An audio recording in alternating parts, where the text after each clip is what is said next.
신라가 삼국 통일해가지고 한 250년 동안 우리 민족사의 황금기를 누렸습니다. 그때 신라는 세계 인류국가였어요. 우리 민족사 2000년 동안 인류국가를 지금 2번 만들고 있습니다. 신라가 통일한 다음에 250년 동안 그때 경주는 세계 4대 도시죠. 그러니까 한 7, 8, 9세기 300년 동안 세계에서 인구가 가장 많은 도시가 지금 이스탄불, 콘스탄티노플, 당시에 비잔틴 제국의 수도, 그 다음에 바그다드, 이슬람 국가 제국의 수도 바그다드, 그 다음에 중국의 장안, 한국의 경주, 일본의 교토였습니다. 5개 도시입니다. 그때 신라가 인류국가였습니다. 통일신라가 인류국가였어요.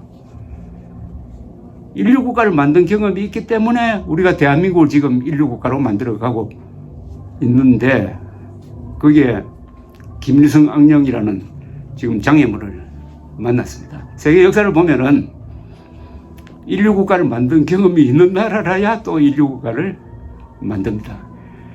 신라의 삼국 통일을 왜 김일성 세력이 부정하느냐? 신라의 삼국 통일을 부정해야 대한민국의 정통성을 부정할 수 있다고 판단했기 때문입니다. 북한의 역사서를 보면은 신라 부분에 오면은 신라 놈들이라고 그럽니다. 아니, 교과서에, 학문서에 신라 놈들이라고 그래요. 신라. 김유신이 제일 싫어하는 사람이지. 근데 한국에도 멍청한 가짜 민족주의에 사로잡힌 자들이 신라의 삼국 통일이 뭐 외세를 빌어서 동족을 쳤다는 거짓말 하죠. 신라가 삼국 통일할 때 민족이라는 개념이 어디 있었습니까?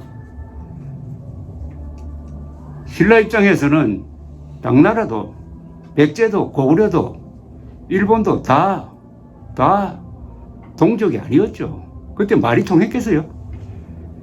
한민족은 어떻게 만들어졌느냐?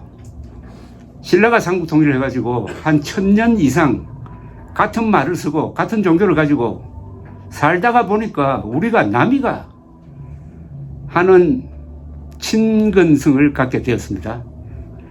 그러다가 몽고가 쳐들어온다든지 임진왜란이 나면은 우리끼리 뭉칩니다. 이러다가 보니까 민족이라는 개념이 1000년 동안 걸쳐서 만들어진 건데, 신라가 삼국 통일하던 7세기에 무슨 민족이 있었습니까? 민족 없었어요. 그런데 외국에서 수입한 민족이라는 요 프레임을 가지고 신라의 삼국 통일을 부정하는 단 하나의 이유는 대한민국의 정통성을 부정하고 북한이 고구려의 후신이다 이래가지고 고구려를 가지고 신라를 무시하려고 하는 이런 전략에 넘어가는 멍청한 학자들, 그리고 제가 처음에 소개했던 1994년의 경주시 공무원 같은 사람들, 이게 바로 역사전쟁에서 우리를 어렵게 만들고 있습니다. 우리 민족사에서 가장 위대한 인물은 누구냐? 저를 보고 묻는다면 저는 김범민 문무왕을 꼽겠습니다. 문무왕은 제위 20년 동안에 백제를 멸망시키고 백제 부흥운동을 돕기 위해서 온 일본의 대함대를 백총강 해전에서 무찌르고 고구려를 멸망시키고 그 다음에 당나라와 싸웠어요. 당나라가 군대를 보내가지고 신라를 도와가지고 백제 고구려를 멸망시킨 것은 신라를 돕기 위해서 한 게 아니죠. 그렇게 한 다음에 신라까지 먹어버리면 한반도가 자동적으로 자기 식민지가 되니까 신라를 이용한 거죠. 신라도 그걸 알았죠. 그래서 고구려가 딱 멸망되니까 당나라가 야욕을 부려가지고 백제에 당나라 군대를 주둔시켜가지고 신라까지 먹으려고 했습니다. 그때 신라가 고민을 하다가 서기 670년부터 676년 사이에 6년 동안 대당 결전을 합니다. 당나라하고 싸웁니다. 민족사의 가장 위대한 선택이었어요. 그때 당나라는 세계 최대 강국이었어요. 세계 최대 강국의 최전성기였습니다. 당 고종 시절이었어요. 신라 같은 작은 나라가 그 당과 결전을 하겠다는 생각이 도대체 어떻게 생겼느냐, 어떻게 우러났을까, 참 신비한 바가 있습니다.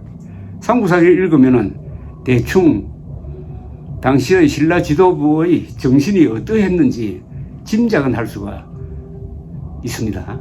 그래서 6년 동안 싸워가지고 우리가 운이 좋았어요. 신라가 운이 좋았습니다. 그때 지금 티벳에서 토번이라는 나라가 반란을 일으켜서 장안을 위협하게 되었습니다. 그러니까 중국 입장에서는 신라보다는 토번 진압이 우선이다. 양면 전쟁을 할 수가 없겠다 해가지고 신라에서 군대를 빼내가지고 장안을 지키기 위해서 토번과 싸우는데 투입하게 됨으로써 한반도를 신라에 넘겨주는 겁니다. 그래야 신라가 백제 유민, 고구려 유민까지 다 받아들여가지고 포용 정책을 펴가지고 그때 바로 불교의 자비심이 중요한 역할을 안 했겠습니까? 그래서 한민족의 출발점을 만든 거죠. 그러니까 그 뒤에 동아시아에서 무슨 일이 벌어졌느냐. 그 전에는 삼국이 갈려 있으니까 당나라도 수나라도 쳐들어오고 일본도 쳐들어오고 해가지고 한반도가 국제전쟁터가 됐습니다. 그러나 통일을 딱 해가지고 신라가 딱 주인이 되니까 양쪽이 다 조용해져 버리고 말았습니다. 한반도를 놓고 싸울 필요가 없어요. 그래서 당나라, 신라, 일본이 불교로 서로 교류하면서 250년 동안 문화를 발전시켜서 고대사의 황금기를 만들었습니다. 한국, 중국, 일본 박물관을 가보면은 가장 화려한 예술품이 바로 이 시대에 만들어진 겁니다. 이 시대에. 동북아시아에 약 300년의 평화를 가져온 사람이 문무왕이다 이거죠. 문무왕 시절에 통일을 완성한 것 아닙니까? 그 문무왕의 채취가 있는 데가 저 감원사 그리고 대왕암 삼국 사계에 남아있는 문무왕의 유언이 있습니다. 문무왕의 유언은 여러분들 삼국 사계를 읽고 꼭 한번 그 대목을 읽어보시기 바랍니다. 문무왕이 어떤 사람이었는지를 알 수가 있습니다. 얼마나 따뜻한 마음을 가졌는지, 얼마나 겸손한 분이었는지. 그래서 몇 년 전인가? 10년도 지났는데 여기 동국대학교에서 교표를 잡고 있던 일본인 학자가 문무왕의 유언을 가지고 논문을 쓴 적이 있습니다. 그 시절에 그게 문무왕이 7세기 돌아가셨으니까 그 시대에 세계에서 권력자가 이런 문장을 남긴 사람은 없다는 겁니다. 이런 문장을 남긴 사람은. 제가 지금 읽어봐도 감동적입니다. 바로 문무왕이 민족사의 황금기를 만든 분인데 요사이 해군에서 함정이 나오면 이름을 붙입니다. 광개토 대왕 함도 있고 장보고 함도 있고 문무대왕 함도 있어요. 근데 그 참 이상하다. 왜 김유신 함은 없을까? 라고 생각했습니다. 해군에 물었어요. 왜 김유신 함은 없습니까? 우리 해군에서 뭐라고 답한지 아십니까? 아니, 김유신은 동족과 싸웠잖아요. 이렇게 이야기합니다.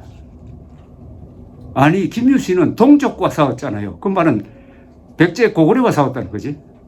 이 말 맞습니까? 그러니까 이 사람은 머릿속에 7세기에도 민족이라는 말이 있었고 민족이라는 개념이 있었다고 착각하고 동족과 싸웠으니까 김유신 함은 붙일 수 없다는 겁니다. 그럼 문무왕은 동족과 안 싸웠어요? 이게 바로 역사전쟁에서 가짜 민족주의에 지고 있다는, 가짜 민족주의에 져가지고 그 결과로서 신라의 삼국 통일을 폄하하고 대한민국을 부정하는데 이용당하고 있다는 증거입니다. 그러니까 이 민족이라는 말 때문에 대한민국 잘못하면 망하게 생겼습니다. 민족이라는 말. 일본 사람들이 번역을 잘못해가지고 그걸 국민이라고 번역했으면 딱 맞는데 폴크와 네이션은 민족이라고 하면 그건 레이스인데 인종인데 그걸 번역을 잘못하니까 우리가 지금 이 고생을 하고 있습니다. 이왕지사 민족이란 말 나왔으니까 저는 이런 이야기를 합니다. 그래, 민족 가지고 제대로 한번 해보자. 누가 민족 반역자고 누가 민족주의자인지 한번 가려보자. 기준이 뭐냐? 누가 한민족을 발전시켰고 누가 한민족을 퇴화시켰느냐 한번 가려보죠. 북한 사람들은 남한 사람들보다 평균 키가 10cm나 작고 평균 수명도 10년이나 짧다. 누가 민족을 열등하게 만들었느냐? 김일성, 김정일, 김정은 세 사람 아닙니까? 그럼 이자는 민족 반역자 아니에요? 민족 반역자입니까? 민족 지도자입니까? 반역자입니다. 그러면은 이수만 박정희는 우등 민족으로 만들었으니까 진짜 민족주의자지. 그래서 6.15 선언에 보면은 우리 민족끼리 손을 잡고 뭐 통일하자 이렇게 적혀 있어요. 우리 민족끼리라고 해놨다고. 그것은 정확하게 번역하면은 우리 민족 반역자끼리라는 이야기입니다. 북한의 민족 반역자와 남한의 민족 반역자끼리 통일하자고 하니까 그게 공산 통일일 수밖에 없는 거죠. 그래서 김일성을, 김정일을, 김정은을 그리고 거기에 편드는 이 문재명 세력을 민족 반역자로 규정을 해야 됩니다. 이들을 민족 반역자로 규정을 해야 돼요. 이들을 민족 반역자로 규정을 해야 이 민족이라는 이 주술에서 우리가 벗어날 수 있습니다. 그걸 흔히 차도살이라고 그러죠. 차도살이라고 알죠.